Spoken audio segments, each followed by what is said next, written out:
ഞാൻ ഇന്നുണ്ടല്ലോ ഒരു സാധനം കാണിച്ചു തരാൻ പോവാം. നമ്മളിപ്പോൾ വന്നേക്കുന്നത് ഞങ്ങൾ താമസിക്കുന്ന സ്ഥലം, അതായത് ഹെൻസ്ഫോർഡിൽ സമ്മർ ഫെസ്റ്റിനായിരുന്നു കേട്ടോ. ഇവിടെ വന്നപ്പോഴാണ് ഞാനൊരു വെറൈറ്റി ഉള്ള സംഭവം കണ്ടത്. ചിലപ്പോൾ നിങ്ങൾക്കൊക്കെ ഇത് പരിചിതമായിരിക്കും, പക്ഷെ ഞാനിതുവരെ കണ്ടിട്ടില്ലായിരുന്നു.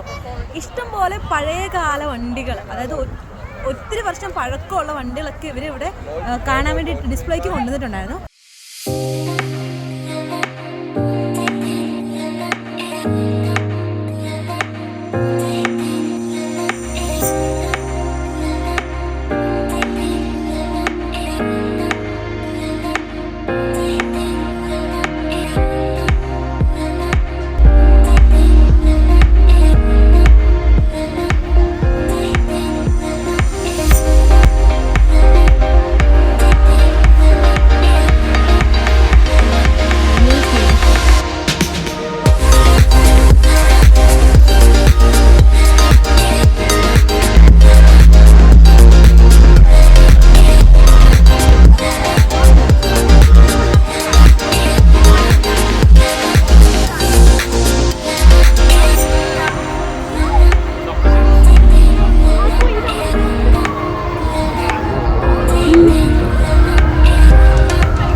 ആൻഡ് ഫൈനലി 98 വർഷം പഴക്കമുള്ള വണ്ടിയാട്ടോ അത് ഹംബർ.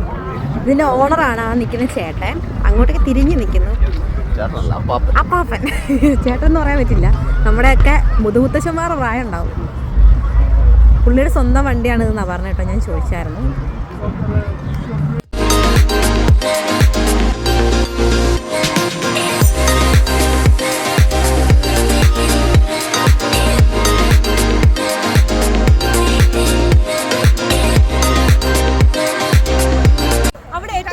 ഒരു സാധനം ഞാൻ നിങ്ങൾക്ക് കാണിച്ചു തരാം കേട്ടോ. അതാണ് ഈ കിടക്കുന്ന വണ്ടി. ഇതെന്ന് വെച്ചാൽ നമ്മളുടെ ഒരു ഫയർ ട്രക്കാണ് കേട്ടോ. പണ്ട് കാലത്തെ ഒരു ഫയർ ട്രക്ക്, അതായത് ഇപ്പോഴത്തെ ഫയർ എഞ്ചിൻ്റെ ഓൾഡസ്റ്റ് വേർഷനാണ് ഇത്. നമ്മുടെ യുണൈറ്റഡ് സ്റ്റേറ്റ്സിൽ നിർമ്മിതമായിട്ടുള്ള ഒരു ഫയർ ട്രക്കായിരുന്നു. ലേറ്റർ ഓൺ 1950s തോന്നുന്നു നമ്മുടെ ഇംഗ്ലണ്ടിലുള്ള ഒരാൾ ഇത് പർച്ചേസ് ചെയ്ത് ഇങ്ങോട്ട് കൊണ്ടുവരുന്നു. പിന്നീട് കൈമാറി 2004 നമ്മുടെ കെനക്കിൽ താമസിക്കുന്നത്, അല്ലെങ്കിൽ നമ്മുടെ ഈ സ്ഥലത്തുള്ള ഒരാൾ ഈ സാധനം പർച്ചേസ് ചെയ്തു. അങ്ങനെയാണ് ഈ വണ്ടി ഇവിടെ വന്നേക്കുന്നത്. സോ നമുക്കിതൊന്ന് കണ്ടാലോ.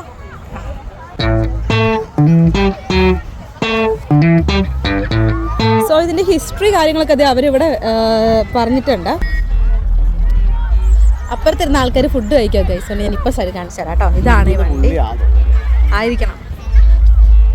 സോ ഇവിടെ കണ്ടേക്കുന്ന ഈ രണ്ട് കബോർഡ് പോലത്തെ സംഭവത്തിലാണ് ശരിക്കും അവരിതിൻ്റെ എക്യുപ്മെൻറ്റ്സ് എല്ലാം ഇതിൻ്റെ അകത്താണ്. തുറക്കാവുന്നതാണ്. തുറന്നിട്ടാണ് ഇവർ അതിൻ്റെ അകത്താണ് ബാക്കി കാര്യങ്ങളൊക്കെ സ്റ്റോർ ചെയ്തേക്കുന്നത്.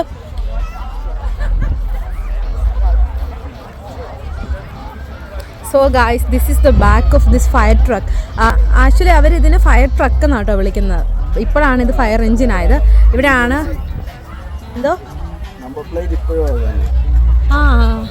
ശരി, അത് കണ്ടോ ഇതിൻ്റെ നമ്പർ പ്ലേറ്റ് കണ്ടാൽ അറിയാം. ഇത് ന്യൂജേഴ്സിയിൽ, ഇത് ശരിക്കും ന്യൂജേഴ്സിയിലാണ് ഇവർ സാധനം ബിൽഡ് ചെയ്തത് ഹിസ്റ്ററി അനുസരിച്ച്. അതിൻ്റെ ആ നമ്പർ പ്ലേറ്റ് ഇപ്പോഴും അവർ അങ്ങനെ തന്നെ കീപ്പ് ചെയ്തിട്ടുണ്ട് കേട്ടോ. സോ ഇതാണ്. സോ രണ്ടുപേരുടെ ഫുഡ് കഴിക്കുന്നുണ്ട്, ഞാൻ അങ്ങോട്ടേക്ക് പോകുന്നില്ല.